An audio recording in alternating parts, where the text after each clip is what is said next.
मोहम्मद आमिर और शाहीन शाह अफरीदी में से कौन है ज़्यादा ख़तरनाक बॉलर? इंडियन बल्लेबाज रोहित शर्मा के ख्याल में मोहम्मद आमिर और शाहीन शाह अफरीदी में से कौन ज़्यादा ख़तरनाक बॉलर है? मुकम्मल तफसील बताएंगे इस वीडियो में। लेकिन मज़ीद आगे बढ़ने से पहले चैनल को सब्सक्राइब करके साथ में लगी घंटी के बटन को ज़रूर प्रेस कर दें। अस्सलाम वालेकुम, वेलकम टू सैन स्पोर्ट्स। दोस्तों, आपको तफसील से आगाह करते चलें कि भारतीय टीम के खिलाफ शाहीन शाह अफरीदी का ज़बरदस्त स्पेल शाहीन शाह अफरीदी ने मोहम्मद आमिर की याद ताज़ा कर दी।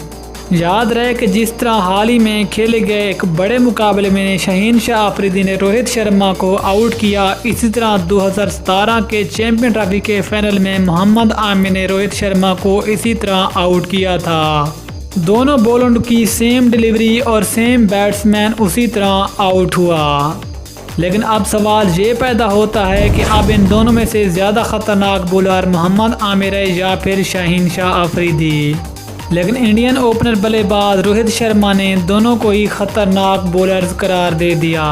इसके अलावा बाकी भारतीय मीडिया भी यही कह रहा है कि मोहम्मद आमिर और शाहीन शाह अफरीदी दोनों ही बहुत ज़्यादा ख़तरनाक बॉलर हैं। लेकिन जिस तरह शाहीन शाह अफरीदी ने स्पेल किया, शाहीन शाह अफरीदी ने पाकिस्तान के लेजेंड बॉलर वसीम अकरम और मोहम्मद आमिर की याद ताज़ा कर दी है। दोस्तों, आप ख्याल में शाहीन शाह अफरीदी ज़्यादा ख़तरनाक है या फिर मोहम्मद आमिर? जो कमेंट सेक्शन में ज़रूर बताइएगा।